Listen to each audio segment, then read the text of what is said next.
another episode of Adult Talk. And we have a special guest today, as you can see, Miss Lachey, aka Miss Black Gold. And she has a golden story to tell.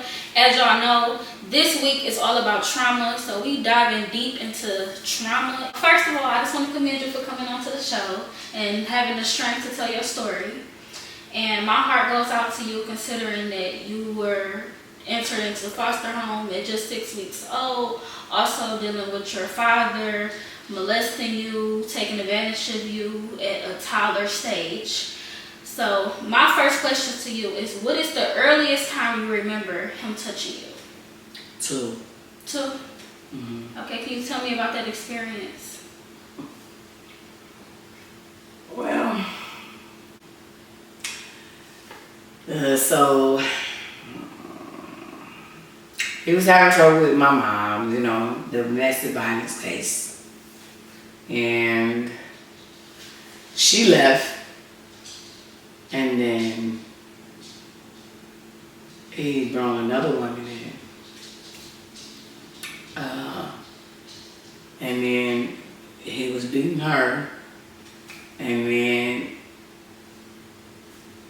I left. I mean, she left, and then I was the only one left. Okay. So, you know, I was the only one left.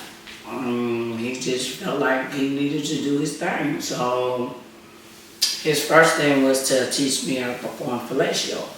Okay. So that was the very first thing? I mean, from what I can remember, yeah. Definitely.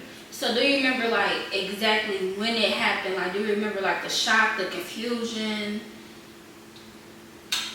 I mean, at 2 years old, you don't really know too much of nothing. You just know, like, do this because that's what was told for you to do. Okay. So were you, like, a little fearful of him? I do remember being scared, but again, at 2 years old, what do you know? Okay. You understand what I'm saying? Yeah. Like, I didn't know that it was fellatio. Okay. I just know you suck on this straw. Just remember that it's a big straw. Okay. I didn't know what it was. Do this, and if you don't do it right, you're gonna get it. Okay. And this how you do it. You know, like, if you doing it and then it's like, I'm gonna teach you how to do it, then I want you to wear this lipstick. You know what I mean? Like, you grew up faster than you were supposed to. Totally. Okay. Totally. I was a grown woman. Okay. I was a grown woman, that's true. Okay. The next question I want to ask you is, tell me about the last time he touched you leading up to his death. I'm having fun. Kids is having fun. And I peed on myself. In the midst of having fun, I peed on myself. And I told my brother that I peed on myself. And I begged him not to tell my dad because I knew that something bad was going to happen. So my dad came from back out the room where my mom was, and they walked out the door. And I guess my brother told. So Dad come back in the door. Well, you peed on yourself, da da da, yeah, you know, you, I'm gonna teach you about not peeing on yourself. How you piss on yourself? You pissing on yourself? You know better to piss on yourself. I'm gonna teach you how not to piss on yourself. And so I'm like, okay, you know, I'm scared, I'm crying, because I know, first of all, feel good with me. And this about to be bad. I'm 3, so I ain't supposed to be peeing on myself. You know, I was having fun. You know the better to go to the bathroom. You don't piss on yourself. I'm going to teach you how not to piss on yourself. He had laid the pillows between the threshold of the bathroom, and so I'm like in it. We in and out the bathroom, if that makes sense. He talking crap to me, whooped me. You know, of course he whooped me. He definitely did that. And took my clothes off and laid me down, took my bottoms off and laid me down, called himself washing me. So, you know, he washed the pee off, but talking crap. Mind you, I'm actually chafed down there, you know what I'm saying, already. And so he proceeded to put the icy hot on me. But in the process of him putting it on me, he's fondling my area. Okay, so this ain't nothing new because he's done this before. So I knew, you know, and then the fingering and all that, you know, just like, you know, just wasn't cool. And I'm crying and no, stop, don't, you know. So he putting the ice hot on me and immediately it's burning. It's burning. It's just like, okay, well, why is you putting this on me? It hurts. It burns. So now I'm screaming. Now he's slapping me in my face. Now he's holding my mouth. Da da da. Mom in the bedroom. She ain't coming out. So she can't hear. She know this is happening. Did she know something's happening? So when he was putting the icy hot on you and you was screaming, then he began to penetrate you. Yes. Okay. And in the midst of that, is that when the door got kicked in?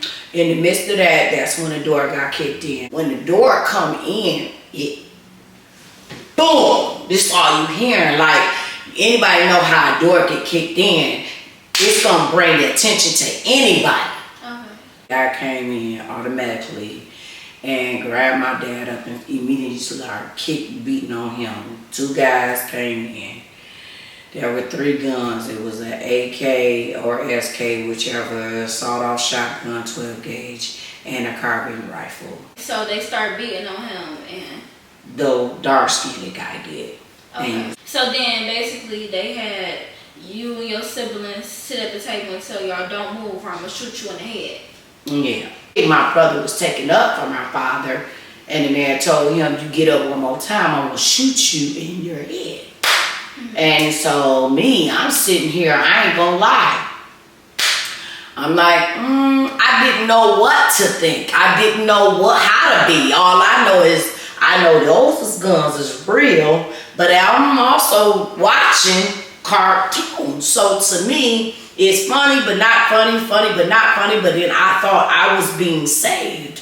I thought somebody called, whether it was my mom, my biological mom, whether it was my mother, somebody. I thought that they were coming to save you. Yes. What just happened? Yeah. So I was happy when he was getting beat up because I'm like saved. Okay. Yeah. To me, I was saved until I learned different.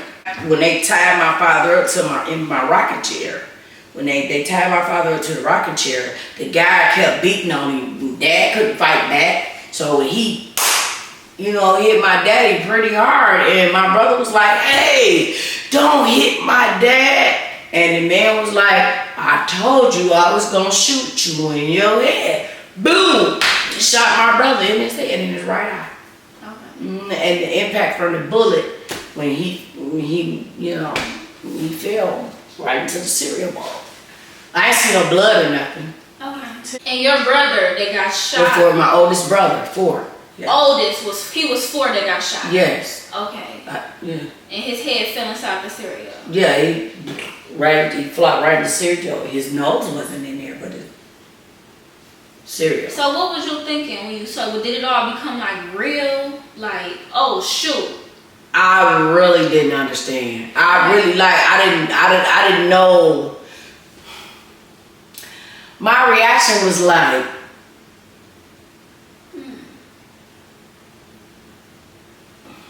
yeah.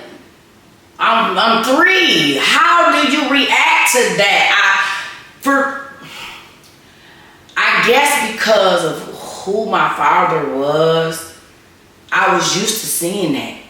So it wasn't get up and run I was used to seeing stuff like this already. I did know I'm not moving. Okay. I knew that. Okay. And then the guy, he just took the damn axe. The man said something, say, tell your kids, you know, you got anything last words you want to say.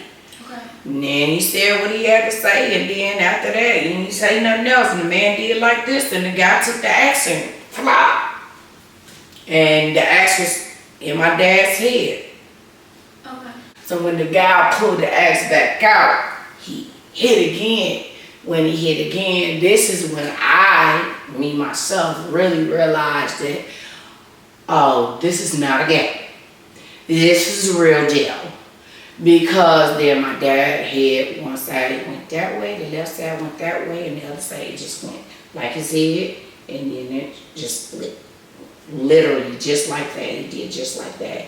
And at that point, I began to start screaming, because at that point, I am the closest to him. So it was my little brother, my oldest brother in the middle, and I was closest to my father. I was closest to my dad. Mm-hmm. So when he did that, the blood just skeeted. After that second time, the blood just skeeted everywhere. Skeeted in my face, it skeeted in my cereal. And when I realized that this was really, really real and wasn't no laughing matter no more, I started screaming. And I'm like, oh! But then I was scared to move, because like I said, the man, now I'm looking back at my brother, looking back at my dad, looking back at, now I'm seeing like, my brother dead in his cereal, my daddy dead for sure, my brother on this end, he's screaming, hollering, crying, the man pointing the gun back and forth. I'm like, oh, so now I gotta somehow, I don't know, like I said, God worked in mysterious ways, because somehow, somewhere, I ended up ducking down up under the table, and I snatched my little brother up, and I ran around the couch. Okay. And so when the guy was go to follow me, I'm on this side of the couch, she on this side of the couch. She thought I ran out the door with my brother. Can't get too far, right? But as soon as he went out the door, I ran and went into the first room holding my brother, and I hurried up and ran into the room, into the closet, and ducked up under some clothes and blankets that we had in the laundry basket. First I put my brother in the laundry basket, but then he couldn't really fit. He was still crying and stuff, and I'm like, shh. And I'm holding him so he can be quiet, and I shoved the bottle in his mouth, and then I laid him up under the cover, and I'm rocking him up. So they kept going back and forth into the rooms, but they never went in this closet. They never went in the closet. I just could say,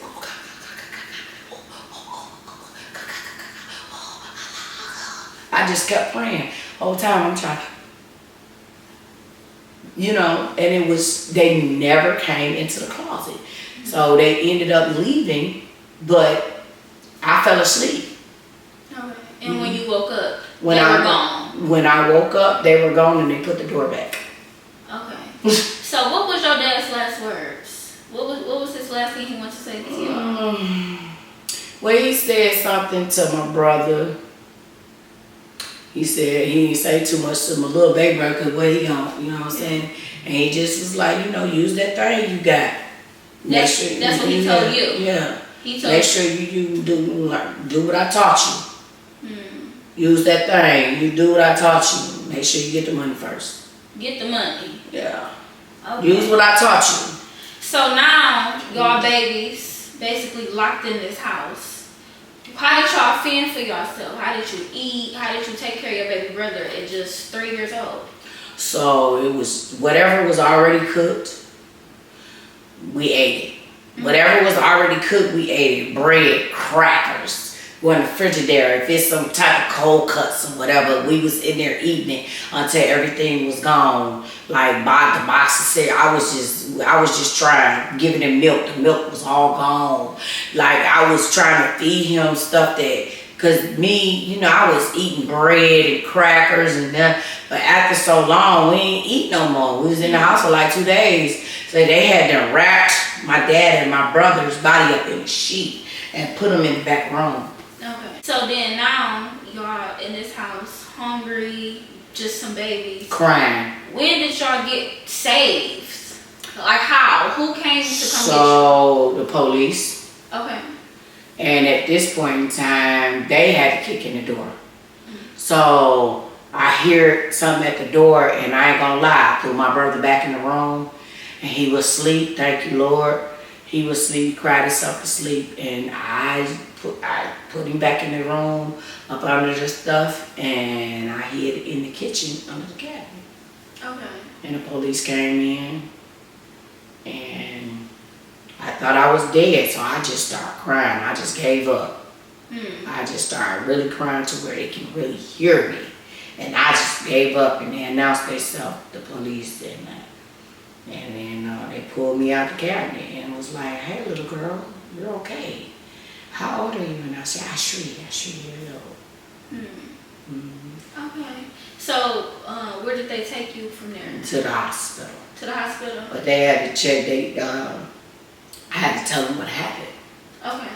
Well, the lady, and so how the police ended up coming to get us is, I guess in the apartments, the lady heard us crying, and she was like, they was crying, it was just unusual.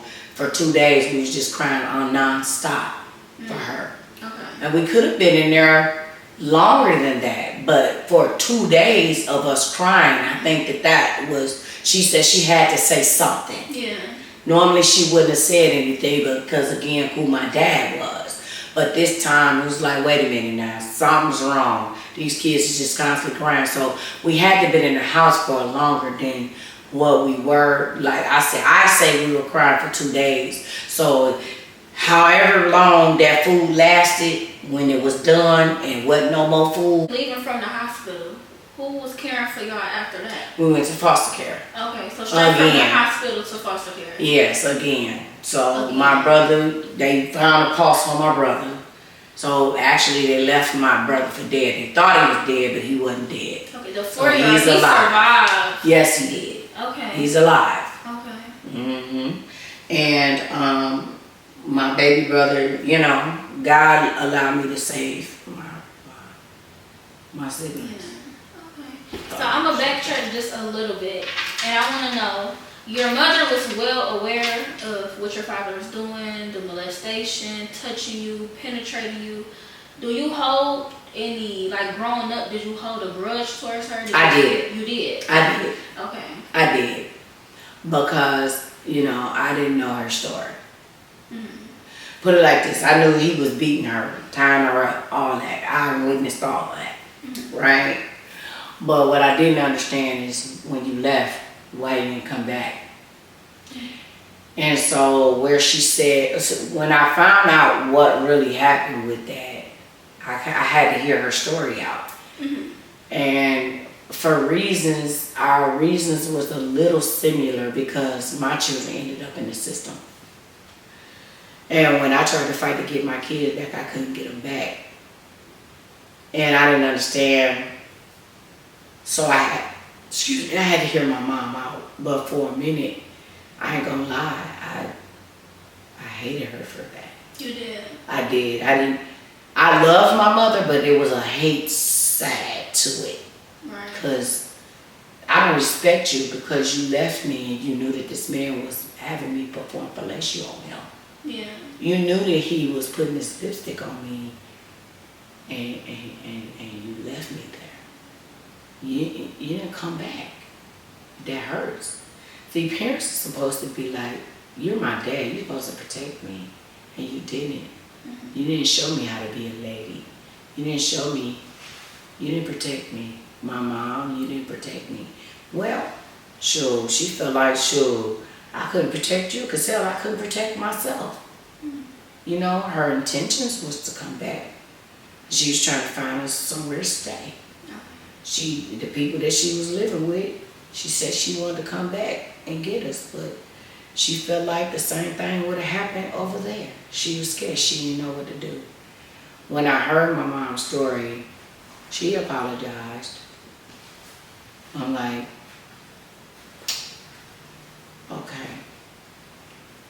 She just kept saying it. And the tears was rolling down her eyes, and she just kept, you know, I'm sorry, you know, I tried to do the best I could, you know, and I just remember that. And her last time telling me that she was, you know, she's very apologetic, I just told her, you know what, Mama, you don't have to say sorry no more. Okay. Yeah, I understood. I understood. And I understood, but I still didn't. But at this point, I don't want you to have to keep begging for forgiveness. So he put drugs in her Pepsi. She didn't even drink liquor, for real. Which actually made her mentally ill. Okay. So, by the time she had me, mental illness had been in her, in and out. She would come and go. Somebody slipped her something. So, I just had to, at some point, I had to say, hey, little girl, stop what you're doing and just love on her while she's here. Okay. And I really did. Take a lot of I really did some strength. things to my mother. I really disrespected her a lot. Oh, really? Yes, I did. I did. Which is why I'm catching hell with my kids now. Yeah. So foster care, I was in and out of foster care until I ran away. I was in and out of foster care. I ended up with my auntie, which is my father's sister, which I was abused by her as well. Okay. Sexually, physically, all that. By a woman? Yes, I was raped by women and men. Okay, and how old was that? How old were you? When I finally got with my auntie, I was 5. I was like 4 and a half, 5. Okay. So basically, growing up in foster care, like, did you carry a lot of anger? Like, did you wear a lot of your, what they would kind of say, like, did you wear your pain on your sleeve? Like, would you mean to people? Like, how was it? Like, how did Actually, that it was the total opposite. Opposite. Okay. It was the total opposite. I didn't know how to take up for myself.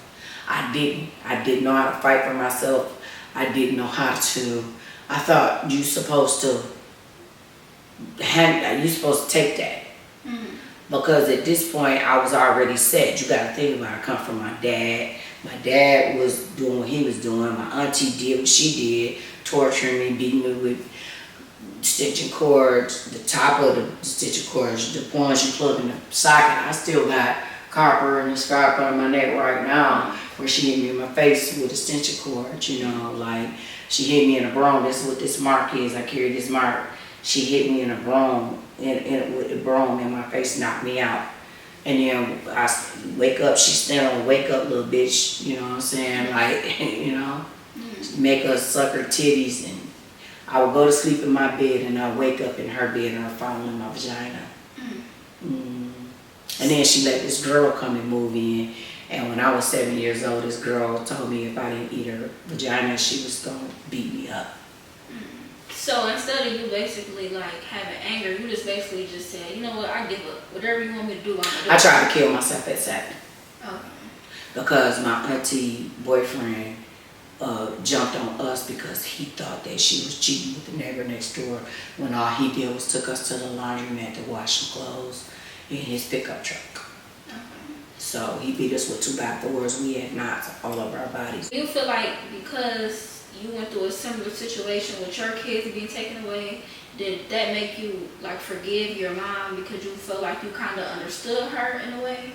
I do think that was a very, I really do think that played a big part in that. I really do, because my children didn't end up in foster care because of what happened with me, like per se, but my children did end up in foster care under false pretenses. A few of them that had to be adopted out, and I understood, you know, the hurt and pain that come with that, because when you can't get to your children, you know they crying, and you know who's crying, and you know why they're crying. You could hear them. You know, you're a mom. You got that bond with them. You know, and for whatever the case may be, I had to know, like, if this is impacting me like this, your mama. then my mama had to feel that. Okay. That hit you hard, like they killed your kid. So what exactly was the false pretenses? What were they accusing you of? Neglect. Neglect. Okay. Yeah, neglect.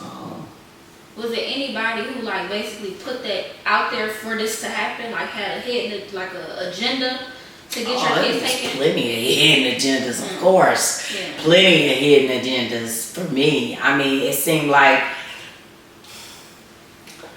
I always ask God, why am I here?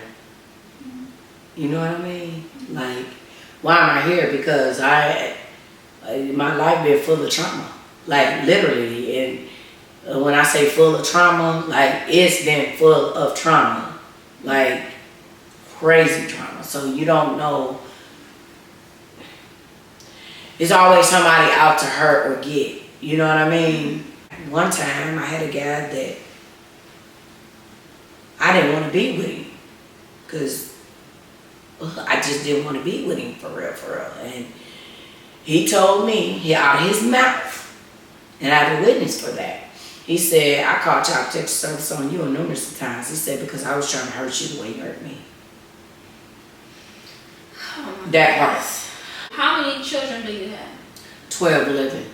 Really? Okay. And were you able to ever get them back? Did they ever come back home to you? Yeah. Yes? Okay. Some when they were of age. Oh. Some ran away to come to me. Okay. Wasn't supposed to, but did. Okay. And then some were in foster care and I was able to get them back. Okay, so basically you're reunited with all 12. All except for one. Okay, because underage. Can't find it. Oh, okay. They changed his name. Wow. Okay. I know some people, when they're sexually abused, sometimes they run to sex and sometimes they run away from it. Oh, golly, yes. And I'm one of the ones that run right to it. Right to it. I'm there every day. I am at the sex level every day. Like, I have what you call I'm a nymph. Let me get it together. I'm a controlled nymph. Okay. So I can control it. I ain't gotta be out here like, hey, come on. You know? When now, growing up, I ain't even gonna lie, I used to be scared of men. If them motherfuckers is walking this way and I'm walking, if they coming this way and I'm walking this side, shit, I turn right back around and go from where the fuck I came from. I'm running. Now, you know, that I'm sexually active on my own, at my own right, my body wants that. To me, that's my addiction. And it ain't my fault. What does being a virgin feel like? What does it feel like? I don't know what that feels like. I want to know, how are you today and how has your perception changed from then and now? Tell me the difference between the two. What's changed? Me. You. Okay. I think my kids feel like I protect them too much when I do, but I feel like I have to. I love me more now today because I understand what I want. Where I was looking for people to love me, I was in the wrong places looking for the love. One of my goals was when I was little, I always knew I was going to be a cosmetologist to the point where I learned how to spell that word, like C-O-S-O, you know what I'm saying? So and now, you know, doing hair, I may not know all the latest styles, you know, but I'm in there. And to the point now where I actually, thank you, Lord, own my own hair salon right now. Okay. And I've been there since August 1st of 2024. So congratulations. Thank you. Okay. It's a bit of a struggle, but I am happy to be in this struggle now. You know. Okay, tell me where you at. So I'm at 17511 West 7 Mile Road, right at the light off Oakfield. Okay, I like it. So, just to end it off, I just want you to know I really appreciate you for sharing your story, and you are very strong for coming on, because a lot of people are not strong enough to ever speak about their story, and you're helping a lot of people doing this. So I want to give you something special from Adult Talk. Well, myself, we want to gift you something just to let you know you are special and you are appreciated. oh, well, thank you. So can Appreciate you please? Oh, red roses.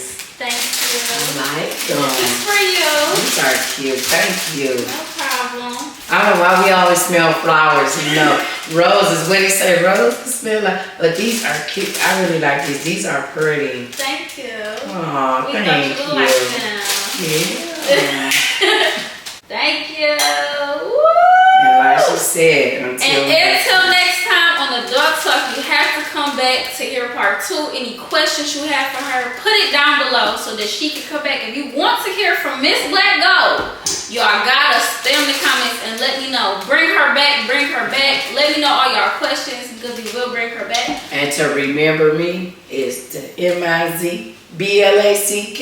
It's the G to the O to the L to the motherfucking D. Period. Period. And we out. Mwah.